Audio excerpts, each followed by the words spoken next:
और फिर दोनों की दोस्ती में धीरे धीरे समय गुजरने लगा और समय आया दिसंबर 2023। दिसंबर 2023 में रहस्यमयी तरीके से भाभी नेहा ने अपने पूरे शरीर पर पेट्रोल डालकर अपने को आग के हवाले कर दिया और जब तक गांव और मोहल्ले के लोग कुछ समझ पाते उसे हॉस्पिटल ले जाकर एडमिट कराते हैं। कुछ देर बाद ही डॉक्टर परिवारी जनों को बताते हैं नेहा आग के चपेट में बहुत बुरी तरीके से आ गई है और उसका शरीर बहुत ज्यादा जल चुका है, इसलिए उसे ज्यादा देर तक बचाना मुश्किल हो जाएगा और कुछ घंटों बाद ही हॉस्पिटल में नेहा जिंदगी को अलविदा कह देती है, यानी कि वो स्वर्गवासी हो जाती है। अब उसकी बॉडी पुलिस पोस्टमार्टम के लिए लेती है। पुलिस पोस्टमार्टम और कागजी कार्यवाही करने के बाद नेहा के शव को उनके घर वालों को वापस कर देती है। घर वालों का बहुत रो रो कर बुरा हाल था और सबसे ज्यादा बुरा हाल था ननद निधि का, क्योंकि निधि और नेहा दोनों एक दूसरे के इस समय बहुत तगड़े दोस्त हो गए थे, दोनों एक दूसरे के बहुत करीब आ चुके थे। दोस्तों फिर समय कुछ दिन और गुजरता रहा और मार्च 2024 में यानी कि नेहा के आग लगाकर मौत के बाद 4 महीने बाद ही निधि ने भी फांसी लगाकर अपनी जान दे दी। अब पूरे परिवारीजनों, मोहल्लों और गांव वालों का ये सोचकर बुरा हाल था कि आखिर क्या ऐसी स्थिति आ गई, आखिर ऐसी क्या बात हो गई कि एक घर की दो एक बेटी और एक बहू ने एक साथ 4 महीने के अंदर ही जान दे दिया। ननद और भाभी के मृत्यु के पीछे अचानक दुनिया को छोड़ने के पीछे का राज क्या था? आखिर क्या ऐसा था जो ननद और भाभी ने परिवारी जनों को बताया नहीं था?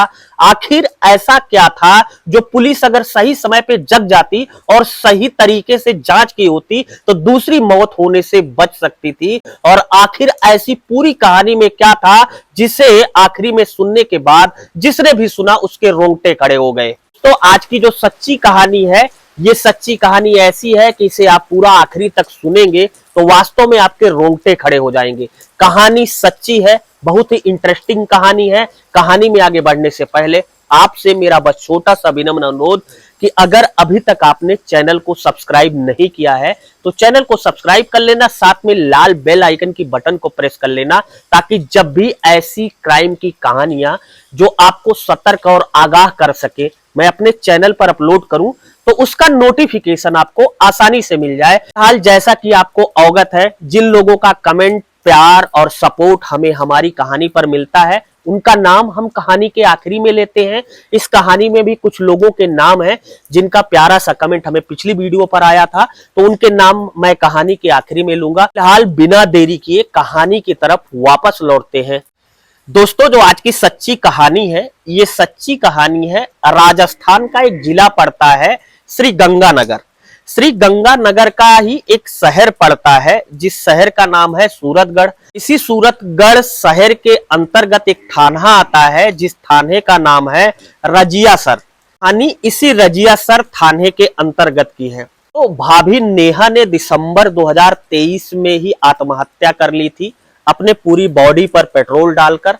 और जब मार्च और अप्रैल में 2024 में ननद निधि ने आत्महत्या की तब लोग पुलिस के ऊपर सवाल खड़े करने शुरू कर दिए और पुलिस फिर अपनी सोती हुई नींद से जगती है और पूरे मामले की जांच करती है।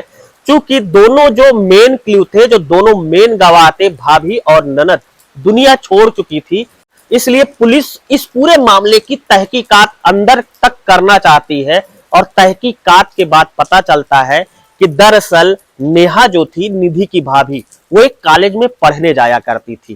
तो नेहा जब कॉलेज में पढ़ने जाया करती थी तो नेहा थोड़ा इश्क मिजाज टाइप आदमी थी।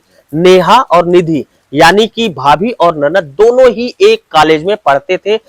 अब धीरे धीरे क्या होता है कि नेहा जब स्कूल से वापस आती थी पढ़कर घर के लिए, यानी कि भाभी जब स्कूल से घर तक पढ़ने के दौरान पैदल या साइकिल से जो भी साधन होते थे उनसे अपने घर तक आती थी, तो कॉलेज के बाहर ही गांव के कुछ दो चार लड़के थे जो सौदे टाइप के थे।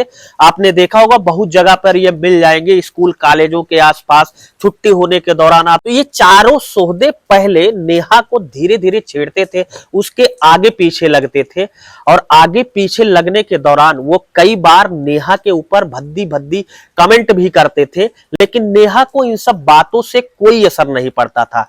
लेकिन उन्हीं चारों में से एक लड़का ऐसा था जो देखने में ठीक ठाक बॉडी का था और सुंदर था, हष्ट-पुष्ट शरीर थी। नेहा के पीछे पीछे वो लगातार ही लगा रहता था। कई बार जब ये चारों में से तीन नहीं आते थे तो ये एक सौदा जरूर आता था और ये नेहा के पीछे पीछे लगा रहता था। क्योंकि मैटर गांव का था, लड़के गांव के बगल के थे, इसलिए नेहा भी ज्यादा अपने घर वालों को नहीं बताना चाहती थी इन बातों को, अपने पति को, अपने सास ससुर को। अब धीरे धीरे नेहा उस लड़के से बात करने लगती है और जब उस लड़के से नेहा बात करने लगती है तो लड़के का दिल भी खुल जाता है कि वो जो चाहता था उसकी मनोकामना पूर्ण हो गई। अब भाभी उससे बात करने लगी। अब नेहा उस लड़के से बराबर बातचीत करने लगी और बातचीत का सिलसिला कब प्यार में बदल गया न नेहा को पता चला और न उस सौदे लड़के को पता चला। और जैसे ही उस सौदे लड़के को ये लगा कि भाभी नेहा पूरी तरीके से उसके चंगुल में आ चुकी हैं, तब वो अपने और तीन सौदे मित्रों को बताता है कि नेहा तो बिल्कुल लाइन पे आ चुकी हैं। और फिर शुरू होता है खेल जो हर केस में होता है, जो हर मामले में होता है। अब वो लड़का धीरे धीरे नेहा के करीब आना शुरू करता है और स्थिति यहां तक आ जाती है, दोनों पहले तो एक दूसरे को होटल में मिलते हैं। उसके बाद सोहदा अपने लिए एक अपने मित्र की कमरे की व्यवस्था करता है। अब नेहा भाभी उस कमरे पर भी जाने लगती हैं और बाकायदा दोनों लोगों के बीच में शारीरिक संबंध भी स्थापित हो जाते हैं। और ये बात वो सोहदा अपने तीन और मित्रों को बता देता है। जब वो तीन और मित्रों को बता देता है तो वो तीन और मित्र भी पूरे घटनाक्रम में शामिल हो जाते हैं और फिर शुरू होता है नेहा का शोषण। ये तीनों सौदे एक अच्छे खासे घराने के, अमीर घराने के लड़के थे।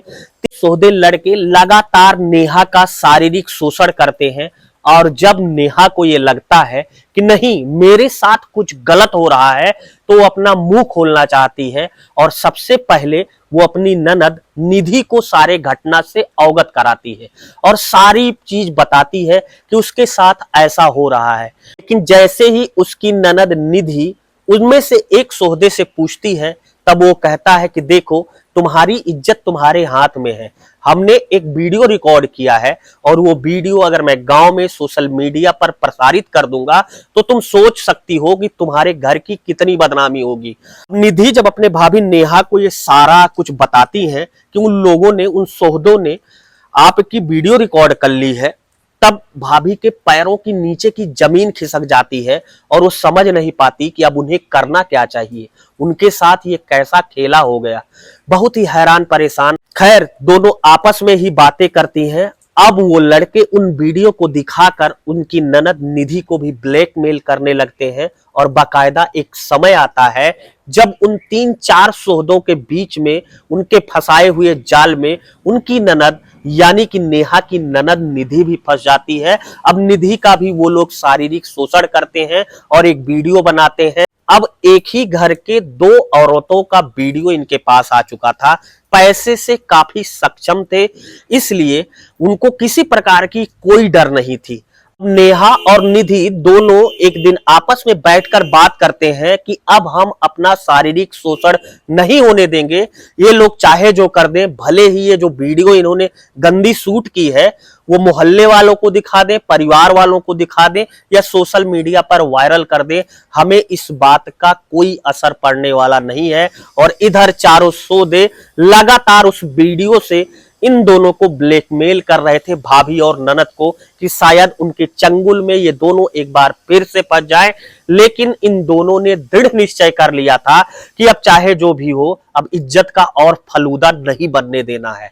दिन नेहा जब अपने स्कूल से घर वापस आ रही थी तो उनमें से एक सौदा नेहा को मिलता है और कहता है कि अगर आज शाम को तुम मुझसे मिलने नहीं आओगी अपनी ननद को लेकर, तो मैं ये वीडियो जो मैंने बनाई है, ये वीडियो मैं पूरे समाज में, पूरे मोहल्ले में वायरल कर दूंगा और फिर नेहा स्कूल से अपने घर आती है, अपने कपड़े चेंज करती है और घर में ही जाती है। घर में वहां पर एक डिब्बे में पेट्रोल रखा हुआ था, उस पेट्रोल को अपने पूरे शरीर पर छिड़क कर माचिस मार लेती है, जिससे उसकी पूरी बॉडी जल जाती है। और पूरी बॉडी जल जाने के बाद जब घर परिवार वाले आनन फानन में उसको हॉस्पिटल ले जाते हैं तो हॉस्पिटल वाले कुछ देर बाद ही उसे मृत घोषित कर देते हैं।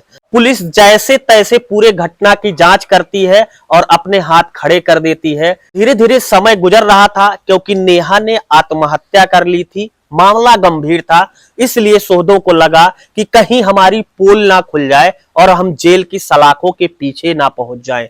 इसलिए ये लोग कुछ दिन शांत रहते हैं, लेकिन 2-3 महीने बीतने के बाद जब ये देखते हैं कि पूरा मामला अब ठंडा पड़ गया है, कोई बोलने वाला नहीं है और निधि यानी कि ननद अभी जिंदा है, तो उस वीडियो के मार्फत से ये चारों सोहदे अब ननद निधि को टारगेट करने लगे थे। और ननद निधि से कहते हैं, तुम्हारी भाभी का तो जो होना था हो चुका, अगर तुम लाइन पर नहीं आई और शाम को मुझसे मिलने नहीं आई तो फिर मैं ये वीडियो पूरे समाज में वायरल कर दूंगा। इस बार निधि को भी इन सोहदों की बातों को सुनकर बहुत ही तगड़ा झटका लगता है और वो बिना कुछ सोचे समझे घर में आती है और पंखे से फांसी लगाकर अपनी जीवन लीला हमेशा के लिए समाप्त कर देती है। अब जब घर में 4 महीने के अंदर 2-2 कांड होते हैं, 2-2 आत्महत्याएं होती हैं और उनके पीछे की वजह ज्ञात नहीं होती है, तो लोगों का रोष बहुत ज्यादा बढ़ जाता है, जिसको देखते हुए पुलिस निधि की बॉडी को अपने कब्जे में लेती है, पोस्टमार्टम कराती है। उसके बाद बारीक से बारीक जांच करती है। जब निधि और नेहा के मोबाइल नंबरों की कॉल डिटेल निकाली जाती है तो उस कॉल डिटेल में एक नंबर ऐसा मिलता है जिससे दोनों की लगातार बातें हो रही थी। नंबर को जब पुलिस ट्रेस करती है तो पता चलता है कि गांव के ही एक लड़के का नंबर है, जो कि बहुत ही अमीर खानदान से बिलोंग करता है, बहुत ही अमीर घराने से आता है। लेकिन मामला गंभीर था, इसलिए पुलिस ने बिना देरी करते हुए उस लड़के को उठाया और थाने ले आई। पुलिस ने जब उस लड़के से पूछताछ की तो उसने गोल मटोल जवाब देना शुरू किया। लेकिन आप जानते ही हैं कि जब पुलिस सख्ती से पूछताछ करती है तो चाहे जैसा मुजरिम हो अपना जुर्म कबूल ही लेता है, और इस लड़के के साथ भी ऐसा ही हुआ। पुलिस ने जब सख्ती से इस लड़के से जांच करनी शुरू की, बात करनी शुरू की, पूरे मामले का पर्दाफाश करने को कहा, तो लड़के ने पहले तो घुमाया, लेकिन पुलिस ने जब अपना सही चेहरा इस लड़के को दिखाया तो इस लड़के ने पूरी घटनाक्रम का अनावरण कर दिया और सिलसिलेवार तरीके से बताया। उसकी दोस्ती दिसंबर में ही भाभी नेहा से हो गई थी, जब वो कॉलेज से वापस आ गई थी। उसने फिर पूरा घटनाक्रम पुलिस को बताया। अब पुलिस बहुत सोचकर हैरान परेशान थी कि आखिर अगर वो समय से जग जाती तो कम से कम एक जान जाने से बच सकती थी। दोस्तों, तो ये थी आज की कहानी। इस कहानी को सुनाने का मकसद किसी को हैरान करना या परेशान करना नहीं था। इस कहानी को सुनाने का मकसद सिर्फ इतना था कि आप सतर्क रहें, जागरूक रहें, अपने आंख, कान, नाक सब कुछ खुले रखें, क्योंकि अनहोनी कभी भी किसी के साथ हो सकती है। फिलहाल आप ये कहानी किस जिले से, किस राज्य से, किस गांव से, किस मोहल्ले से देख रहे थे और आपका नाम क्या है, हमें कमेंट बॉक्स में अपनी प्रतिक्रिया, अपनी राय जरूर बताएं, ताकि हम आपका नाम अगली आने वाली कहानी में सम्मिलित कर सकें। तो दोस्तों, अब सिलसिला उन नामों का जिनका कमेंट पिछली वीडियो पर हमें प्राप्त हुआ था। उनका नाम है दीपाली वर्मा, अरविंद यादव सुल्तानपुर उत्तर प्रदेश से, उधम सिंह है मध्य प्रदेश से, सोनू भारद्वाज है बलिया उत्तर प्रदेश से, ब्रजेश अहिरवार है, राम प्रसाद है बिहार से, गौरव प्रजापति हैं, सुगरा फातिमा है, योगेश कुमार है, मुकेश कुमार है अमेठी से, अजीत मिश्रा है अमेठी से और विजय मिश्रा है नोएडा से। तो इन लोगों का प्यारा सा कमेंट हमें पिछली कहानी पर प्राप्त हुआ था। मिलता हूं एक नई कहानी के साथ आपको जल्द ही। तब तक के लिए जय हिंद, वंदे मातरम।